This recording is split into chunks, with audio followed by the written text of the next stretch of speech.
नमस्कार दोस्तों, आप सबका हमारे A to Z ज्योतिष यूट्यूब चैनल में स्वागत है।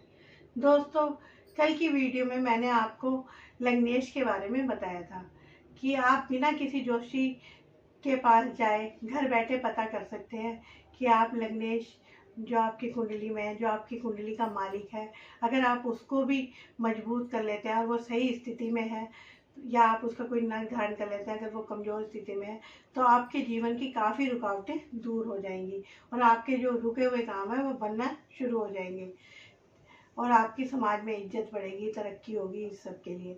पर आपको कैसे पता चलेगा कि आपकी कुंडली में लग्नेश आपका कमज़ोर है कि मजबूत है, या इसके लिए आज मैं थोड़ा सा आपको उसके बारे में बताना चाहती हूँ। दोस्तों, आपने देखा होगा कि कुंडली में जो हमारा लगन है, उस भाव में जो मैंने कल आपको बताया था कि आपकी जो कुंडली होती है, ये आपकी कुंडली है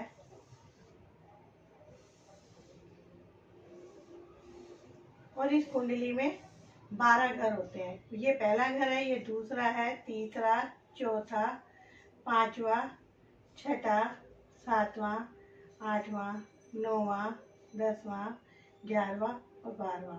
और यहाँ पे जो आपका ये पहला घर है, इसमें लगन लिखा होता है और लगन में जो ग्रह बैठे हैं वो लग्नेश नहीं कहलाता। ये मैंने आपकी कल की वीडियो में मैंने आपको बताया था। जिन्होंने वो वीडियो नहीं देखी है तो कृपया आप उसको जाके देखिए। मैं थोड़ा सा उसके बारे में आपको इसमें बता रही हूँ, थोड़ा सा शॉर्ट में, कि जहाँ पे लगन लिखा होता है वहां पे आपको ये नहीं देखना है कि कौन से ग्रह बैठे हैं, आपको ये देखना है कि उसमें गिनती कौन सी है। मान लीजिए यहाँ पे 6 नंबर लिखा है आपकी कुंडली में, तो आपकी कुंडली का जो मालिक है, जो 6 नंबर की राशि का ग्रह है, 6 नंबर की राशि है जैसे कन्या, तो जो कन्या राशि का मालिक है बुध, तो वो आपकी कुंडली का मालिक है, वो आपकी कुंडली का लग्नेश है। अब आपको अपनी कुंडली में ये देखना है कि जो आपकी कुंडली का मालिक बुध है वो कौन सी पोजीशन में है, वो कितनी डिग्री का है। मान लीजिए अगर आपकी विषम, मतलब कि ओड है राशि, और एक होती है ओड और एक होती है इवन, ये विषम राशियां हैं, ये सम राशियां हैं। जो ओड राशि है वो है मेष, मिथुन, सिंह, तुला, धनु, कुंभ, और जो सम राशियां हैं वो है वृषभ, कर्क, कन्या, वृश्चिक, मकर और मीन। तो दोस्तों, जो विषम राशि है उसमें 0 डिग्री से 6 डिग्री तक, 7 डिग्री से 12, 13 से 18 डिग्री, 19 से 24 डिग्री और 25 से 30 डिग्री। जो 0 डिग्री से 6 डिग्री तक है विषम राशि में, वो होती है बाल अवस्था, उस ग्रह की बाल अवस्था होती है और उसमें जो ग्रह है वो 25% ही रिजल्ट देता है। और अगर उसकी 7 to 12 डिग्री है तो वो कुमार अवस्था है, उसमें वो 50% रिजल्ट देगा आपको। अगर उसकी 13 डिग्री से 18 डिग्री तक है तो ये उसकी युवा अवस्था है और वो ग्रह आपको पूर्ण फल देगा, 100% आपको रिजल्ट मिलेंगे। और यदि उसकी जो डिग्री है वो 19 to 24 डिग्री है तो वृद्ध है ग्रह और वो आपको केवल 50% रिजल्ट देगा। और अगर 25 से 30 डिग्री है तो वो उसकी मृत अवस्था है, वो आपको 25 डिग्री ही रिजल्ट देगा। दोस्तों, ये तो शायद आपको पता ही होगा कि जो हर ग्रह 30 डिग्री तक ही होता है, क्योंकि 12 राशियां हैं और जो हमारे पृथ्वी की जो परिधि है वो भी, अगर 360 को अगर आप 12 से डिवाइड करते हैं तो आपको 30 डिग्री आता है। तो ये जो 30 डिग्री है, हर ग्रह एक राशि में 30 डिग्री तक ही घूम सकता है। और अगर उस ग्रह, अगर वो आपकी सम है राशि, तो उसमें उसका अपोजिट हो जाएगा। जो सम राशि वाले हैं उनकी 25 to 30 डिग्री बाल अवस्था की जगह बाल अवस्था उल्टी हो जाएगी, इससे उल्टी हो जाएगी।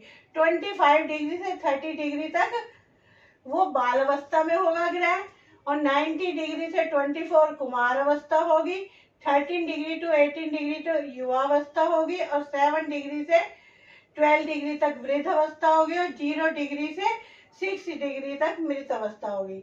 और उनका रिजल्ट यही रहेगा 25%, 50%, 100, 50% और 25। दोस्तों इसमें सबसे बड़ी बात यह है कि सबसे अच्छा 100% जो रिजल्ट है वो चाहे सम राशि हो या विषम राशि हो, दोनों में 30 डिग्री टू 18, 13 डिग्री टू 18 युवावस्था होगी, उसमें आपको 100% रिजल्ट मिलेगा।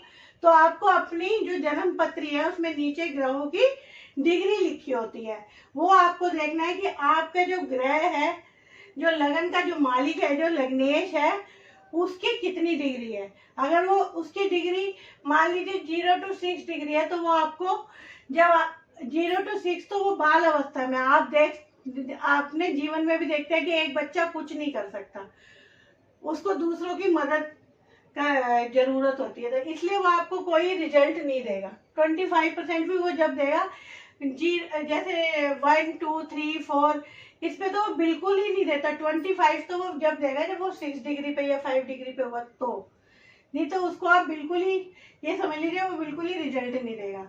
उसके बाद अगर आप इस पे आते हैं 7 डिग्री टू 12 डिग्री, तो उस पे आपको 50% रिजल्ट मिलेंगे। तो इसलिए आपको चाहिए कि उस ग्रह को आपको मजबूत करना है, उसका चाहे आप नख धारण करें, चाहे आप उसके उपाय करें या उसकी उपासना करें।